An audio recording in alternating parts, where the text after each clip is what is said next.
The Durian Heat, bringing big ideas and critical opinions in Southeast Asia. Hey, this is Arlene. Hi, welcome back. This is Grace. And of course, you are at our Durian Heat, where we discuss critical issues, not just on politics and economy, but also on social cultural. And this time we are going to talk more on diversity. Correct. So diversity is around the corner in Kuala Lumpur. And it's going to be held the whole month of September in Kuala Lumpur, inviting lots of different acts internationally as well as locally here. So a lot of eyes are on this festival and a lot of expectations are there as well. And one of the component, which is also a very important component, is the dance component. Yep. Which is created by Datuk Ramli Ibrahim. Welcome to the studio. He's also here. Hi, thank you for having me here.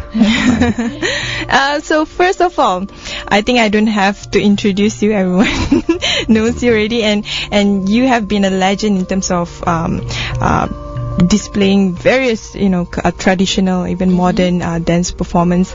But this time, you're not just, curating. You're curating 12 different production, and these are world premieres. You want to share us more about this? Yes, I think Diversity 2015 KL International Arts Festival is a very large festival. It has a component of dance, segment of dance. It has music festival under Michael Dirapan, and then the comedy section under Harith Iskandar, and literary section under Mr. Muhammad Khair of ITBM, and also the traditional part under Pusaka.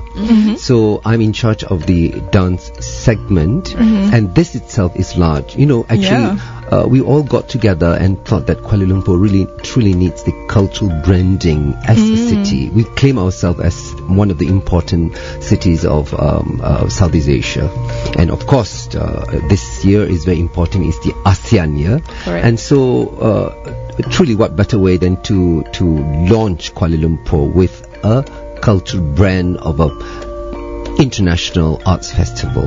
So this came about, and I'm in charge of the dance component, and actually we thought that it's important to curate the festival and not just to call everyone and say, hey everyone, what's let's have whatever you have on your plate and throw so it. You don't want it to just be like an event organizing. You want it to be something deeper, something that is truly Malaysia, I would say. It's something more meaningful, and so it has a strong theme of rediscovering, re-engaging our heritage and how to make it into a relevant contemporary manifestation. And so this came about, and so I'm curating now this 12th festival at two major venues, at the Istana Budaya with 3 productions, and the other 9 productions at the Auditorium DBKL in Jalan Raja Laut. These are 2 relative large venues, and the productions take on from truly traditional to very modern, very avant-garde works. Wow! But basically, what I think also is that instead of looking at modernity as separate from tradition, we look at modernity as two flowing through as a continuum of tradition. But how do you really define, modernity in that concept? Exactly, because modernity is basically a state of mind. At one stage in the West, in the American, European brand of modern, because then, truly modernity has many identities. They were reacting against tradition as an oppose, whereas in our present society, modernity is also an expression of tradition, because we live both with one leg in as modern. Look at how you are dressing. At the same time, you're very traditional in many ways. You're thinking in terms of family, values and all that. Correct. So and I also find out that in a lot of the traditional works that we have, the modern innovative ideas permeate through tradition, and tradition is also a flux, and this is what we want to celebrate in the festival. I see. It's amazing that how you explain modernity with the traditional value here. I mean, younger generations, when it comes to dance, now they have the different sort of perception, especially with the Korean wave that came into Malaysia. So it looks like traditional value, it's sort of fading away. And then this festival, it looks like it's bringing back with the traditional value and the modernity, all elements all together.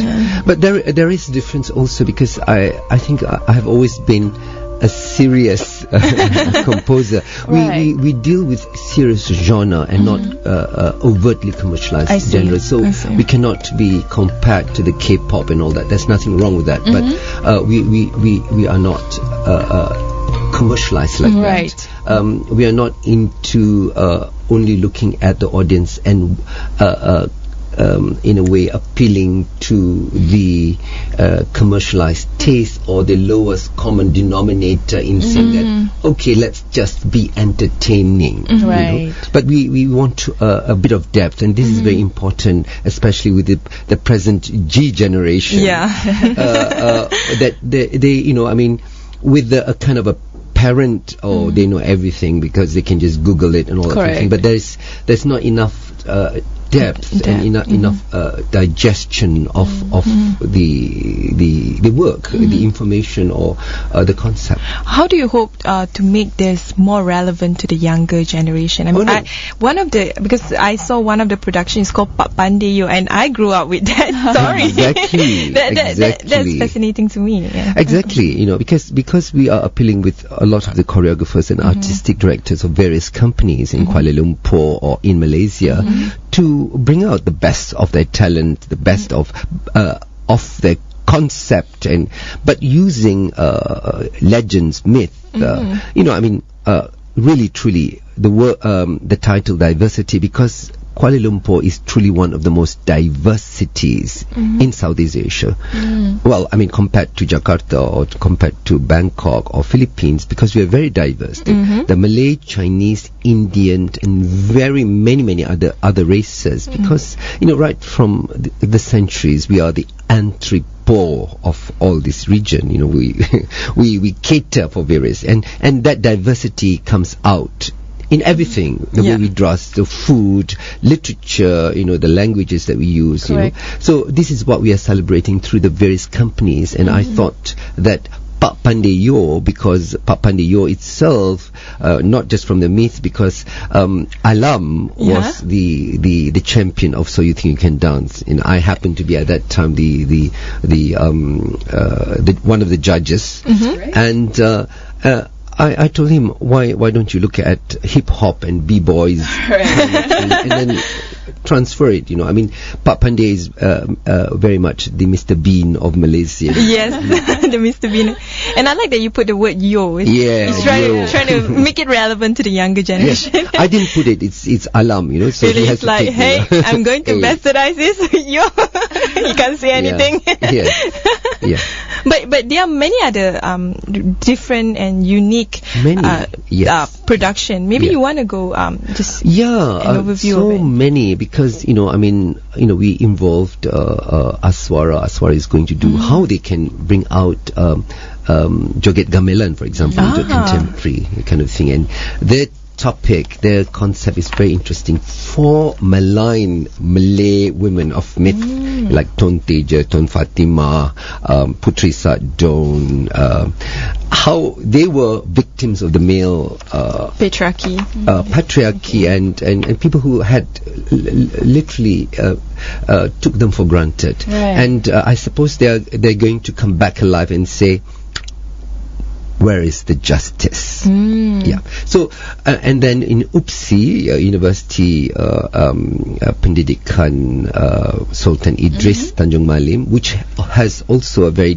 dynamic performing arts department. Oh really? Yes, I always thought it's just for teachers. I'm really surprised in a good way. Yes, in a good way. And they have some very good dancers, and I had seen them, and so we had asked them to look at Zapin. You know, I told them if river dance, which is from you know, Irish folk dance, can take over radio cities, why not Zapin or Silat? That's very true. So these are the kinds of things, and also we open with Tepak Tari with 12 choreographers, looking at various genres, and each choreographers will just give a very exciting insight of their interpretation of 15 minutes of how they look at tradition, I see. So Tepak Tari will come up with this very interesting, diverse background of choreographers from all over Malaysia. So it's traditional or contemporary, or a mix of both? That's why I'm saying that.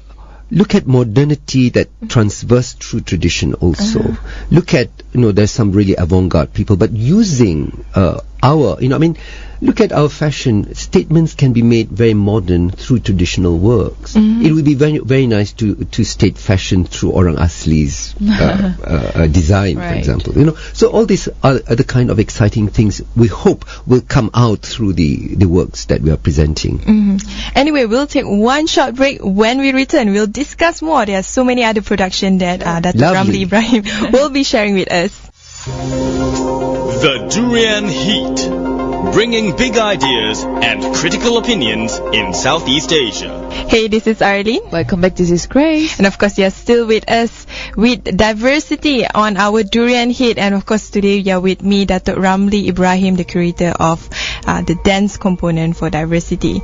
So you share a lot of different, in this case, the convergence between what is modernity and what is tradition. And actually it has sort of a similar meaning to it, but maybe people have always been referring it to the West rather than seeing it in our Asian culture. It can be married into the same. It can under the same roof. But at the same time, I can't help to see you also incorporated a lot of traditional dances that I guess I would have learned it back in my history class. Like, for example, Siriyama Siri. Siriyama Siri is we have two very interesting group from overseas, one from India and one from Taiwan. Siriyama Siri is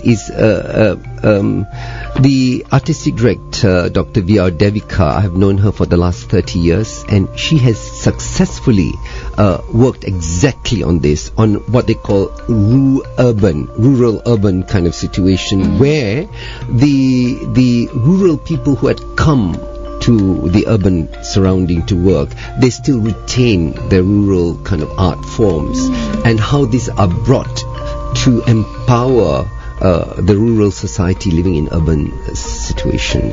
So Siriyama Siri is it's a work that says how to make the goddess laugh. Oh, okay.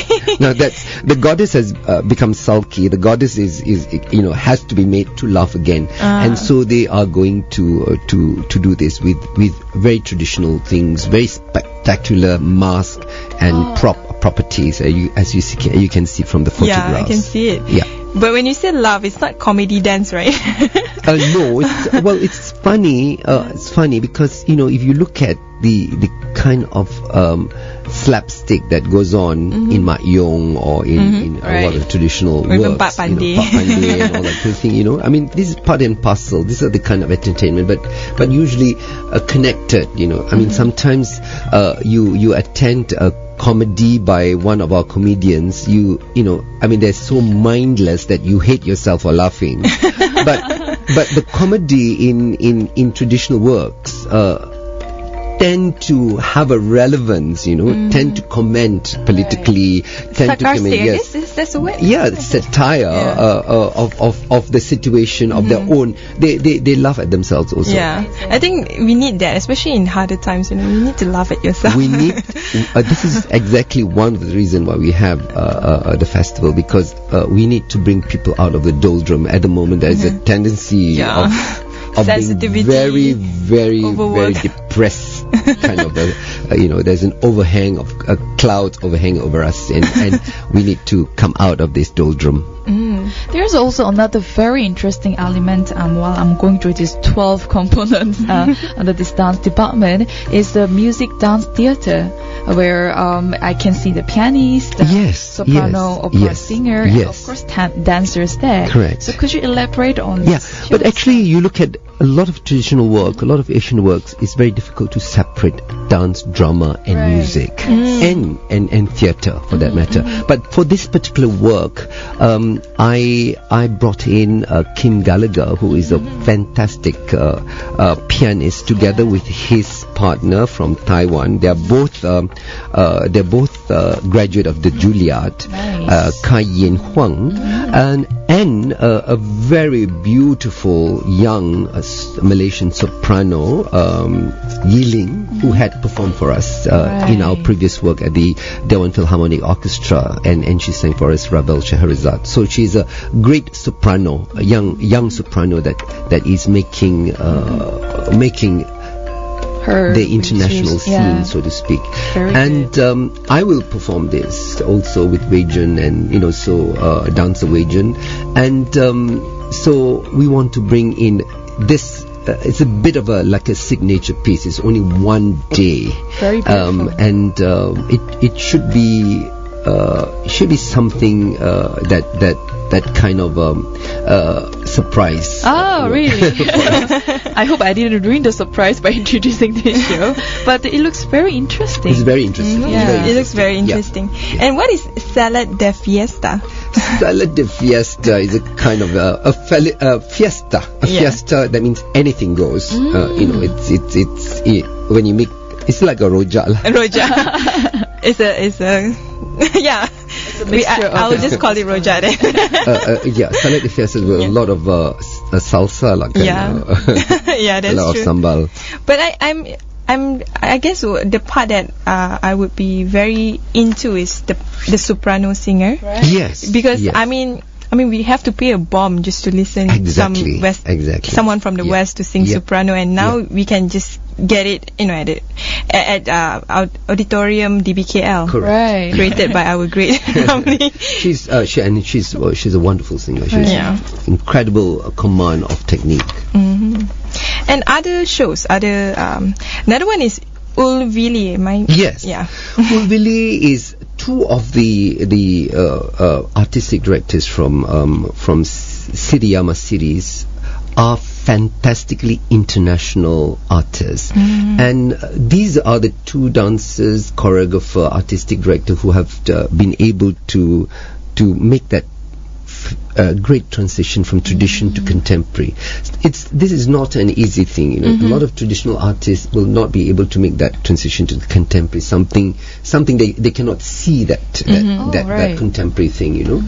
And vice versa also. Contemporary people that cannot appreciate the rebab or the ahu or whatever it is. But these are the two artists, and it would have been a pity for me not to have them in a special work on their own, because they have worked in very difficult situation in Myanmar or in Moluccas or in South America, and many with a lot of the NGOs in Myanmar. So I wanted them to look at a lot of the more interesting social issues in their work.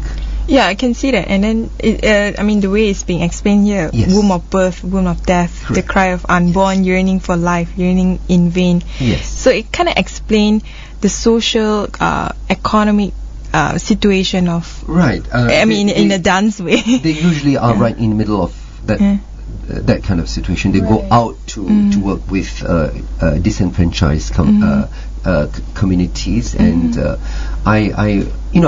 usually dance, they look at dance as entertainment, and this is why not all dancers are just hip hop and b-boys and and Bollywood, and dance can express something much more vital and the plight of society. Yes, definitely. And Anurag. Anurag. It's called Anurag. Anurag.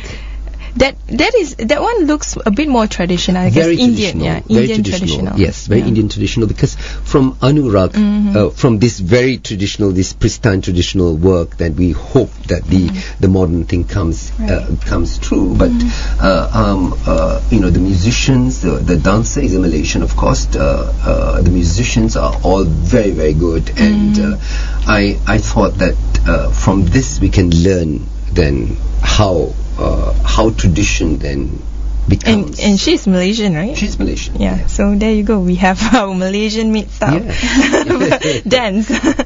But from tradition, there's another one called Neo Margam. Yes. That is very contemporary, I suppose. Extremely contemporary and traditional at the same time. This is from the Temple of Fine Arts. Its artistic director, choreographer Shankar Kandasamy has been very creative and prolific in the Bharatanatyam, and I suggested to Shankar that he should do the margam or the traditional work, but make it contemporary. Forget about the costumes and things like that. Look at the core of the spirit of the work, and try and make it contemporary without going too much out of the traditional precept. So for this, he choreographed for this particular festival. Yes. Oh, wow. Yeah. That's a lot of work there. And then also here we see Chinese contemporary opera. I mean, when it comes to traditional, especially Japan and Chinese opera, a lot of, I'm talking about younger generation perspective, they feel that, it's too long, it's boring, why do we watch? But I guess that this is another steps that we, as a younger generation, we believe that we can learn from this opera as well. Not just by watching it, but perhaps understand what's the element and perhaps the historical part as well. I totally agree with that. I think the last time I ever heard someone actually go to an opera was my dad, when she said that when I was younger in Kedah, they still have Chinese opera, but you don't see it now. I mean, I have friends who worked on the declining forms of the Cantonese opera that we see. Now it's ritualized, but this one is not just traditional, it has also modern element in it. I see. But Taiwan is very developed in the performing arts. Recently when I saw the Cloud Gate by their great one of the great companies at the Istana Budaya, it was completely packed, and I think the Guagong is going to be very popular. The Chinese communities are very, very supportive, and in Malaysia or in Malaysia? Oh, okay. Yes, I see. So tell us more about Young Curtain. I mean, what's the story about? The story is about, it takes on the Faust thing of, is almost like a soldier's tale, where the adept or the artist was met the devil, and who was then seduced to selling his or her soul, by by prostituting her art or something, and eventually found that they've lost it because they have sold their soul. And this is a very important thing about artists. Eventually, sometimes if you go too much on the commercial, you find that you just dance for money, or you do it for money only, and you eventually lost your art. Yeah, that's true. That's true, very true.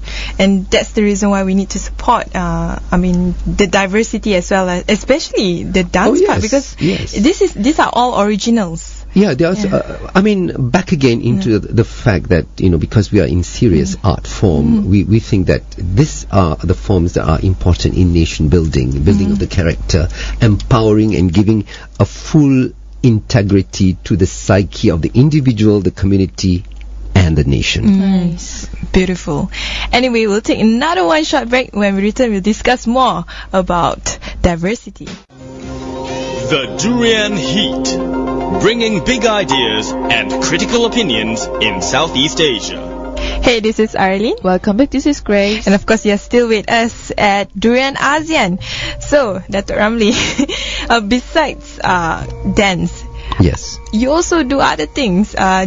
during the diversity event, which is on visual arts, right? Yes, actually not just visual arts, Arlene, but we also have workshops and lecture demonstrations. Wow. We for each of the work, we hope to bring school children to come in the morning at 10:30 to 12 o'clock to give them an introduction to theatre, because we have to look at the young, the youth of tomorrow, to introduce them to, say, the Istana Budaya or to the Dewan Bandaraya auditorium, and show them like an invitation to show them what it takes to make a dance production, besides the training of the dancer, the lighting, the costume, and basic kind of, sometimes people think that theatre means only dancer, actor. That would be me.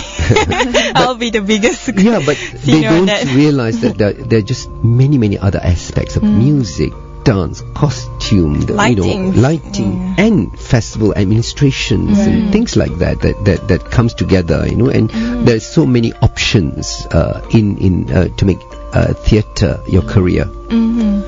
That's amazing. And going back to the production, yes, on the visual arts production, yes, tell us more about it. Yes, at the Auditorium Bandaraya, we have a huge production where we have artists, I think more than 30 artists, who are going to contribute towards a work called Rest 2 Guardian Spirits.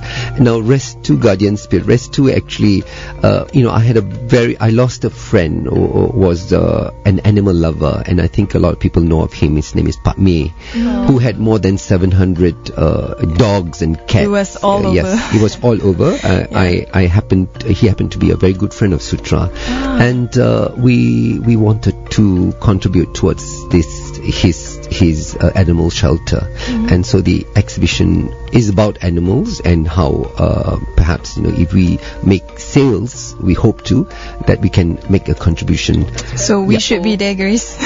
Buy some animal. I don't know, it's going to be arts, right? Art that is based on animals, because animals are actually our guardian spirits. That's why we should, because they represent our alter ego. Later on, if you look at shamanistic forms, metaphorically, they become your truly your other selves. And the other one is called I Am from Ganjam, and so are images. These are works that because we are working in collaboration with Dr. Dinanath Pati for Sutra's world premiere of Ganjam. Ganjam is a district in South Orissa where I had made a lot of my dance studies, which verge on into almost an anthropological study when I was there for a long time. And so he will be exhibiting works that are iconic for this region. And when you talk about Ganjam, of course, you also created one dance production called Ganjam as well. Yes. You want to share about it? Yes, Ganjam is an Odyssey production. I'm known as a kind of someone who supplanted Odyssey in Malaysian soil. Odyssey is a Indian classical dance form from Orissa, which is on eastern part of India. Odisha is the new name for the work, the state called Kalinga. I see. I believe the word Kling comes from Kalinga. So Kalinga had been the old ancient maritime power on eastern India that had fed Southeast Asia also. So Kalinga had got a very strong relationship with Java and Bali. And it has always been artistically very, very rich place, and I had been there for the last 40 years. Wonderful. I see. And when you say Kalinga had a strong ancient relationship with Java, that means a lot of our arts here, do they have roots there? Yes, of course. I think the Bujang Valley, Kadaram, which is what Kedah was, had a strong link. That's why the Hindu-Buddhist link there had personally, for me, had not come just from the Coromandel coast of Chola, but also from Kalinga.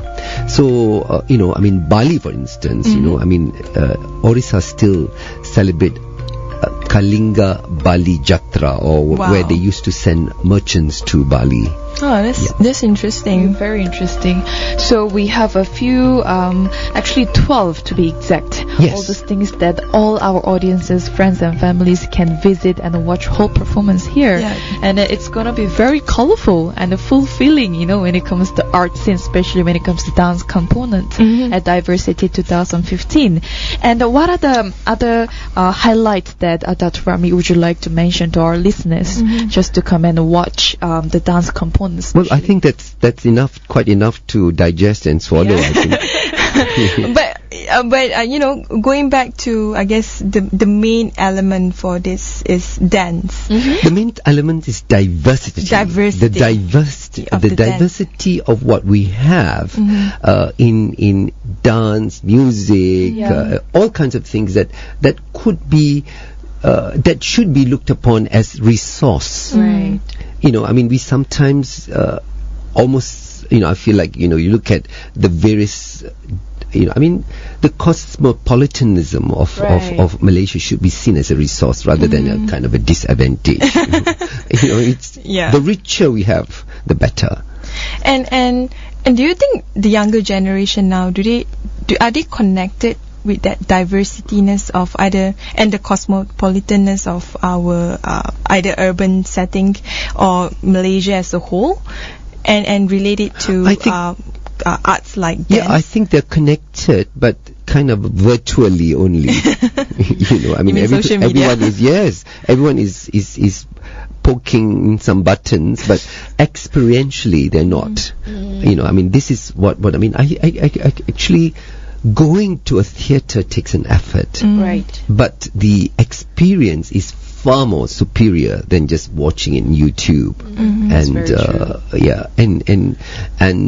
I think looking at something on theatre and that direct experience can be a life-changing experience. Yeah, and for the younger generation, right? Is there any effort from yourself that you really want? How are you going to try to connect them to the importance of dance? Yes, because nowadays, when you talk about dance, of course, the first thing they would think about hip hop dance, about EDM, all this stuff. But the image making of how we project, is very important, and this all comes right from the beginning, from the education. I think education, the Minister of Education and Minister of Culture, for example, has to connect. Right. Basically, sometimes the right hand doesn't know what the left hand is doing, so that has to connect. It's very difficult, for instance, for us to emphasize the fact that it's really truly educational for them to come to the theatre and because it's free to be part of our school kind of a lecture demonstration. So these are the kind of things that we have, because our youth are so obsessed with passing examinations and getting on to the next and next exam kind of thing, but they don't they cannot see they're too close with what they have in terms of their computer screen, that they must go out and experience life, and one of them is through theatre, through reading, through exposure, through travel. But I'm sure there are a lot of efforts by fellow Malaysians to somehow spark the interest in creative arts, especially in dance. Perhaps you can share to our wider audience, like there are still some positivity in the country. Of course there are, because a lot of groups, and especially the group that we have not discussed, like the Dua Space, have made a great impact at school level. So they go to school. So if the school don't come to them, they go to school, and they have been extremely successful in connecting with young people. But I think but school itself must open the door. That's true. Yeah, and not just look at extra curriculum in terms of just sports, to pass, sports only, or computer games or whatever it is, but also look at arts and culture as a means to form a more integrated and holistic persona of the student. And I think one of the importance of arts, especially dance, is part of our identity, right? I still remember my mom and dad told me, like, in the past we have joget. Nowadays you guys just go and makan. I mean, in any ceremony and then go home. Well, exactly. I thought that the Malay men have forgotten how to dance. Yeah, I would love to be invited to dance by him. I can totally agree with that, as in how important education is, because nowadays younger generation, of course, we've been talking a lot about younger generation, but we cannot ignore them because they are the future when it comes to inheriting all those values, and the traditional values are very important, like you mentioned about the identity and finding about oneself. But it all comes, it starts from the education, because they learn and they absorb all those information they will receive in the schools. So having dance elements or art and integrating art, dance and music all together as a one beautiful subject in school, they will get to learn and respect each other after all, because it comes with understanding and appreciating one another. And about civilizing. Yeah, that's very true. Yeah. And the first thing that they can do, maybe they can go to diversities. Yes, they should. Thank you very much for saying that, because this is exactly, and they can do that by going to our ticket box office place, which is either look at our website www.kldance.com or www.diversity, diversity spelled DIVERSECITY .my and the Tixi Pro info line for us is at 0376100682. You want to repeat that again in case people miss that? Tixi Pro, which is a new one, is not Ticket Pro. Tixi Pro is at 0376100682. Thank you very much. Thanks for coming to join us. My pleasure, Arlene. My pleasure. Thank you, Grace. Thank you. I'm Ramli Ibrahim from Sutra Foundation. Dance is an expression of the soul. You are listening to Durian ASEAN, the voice of discovery and sharing.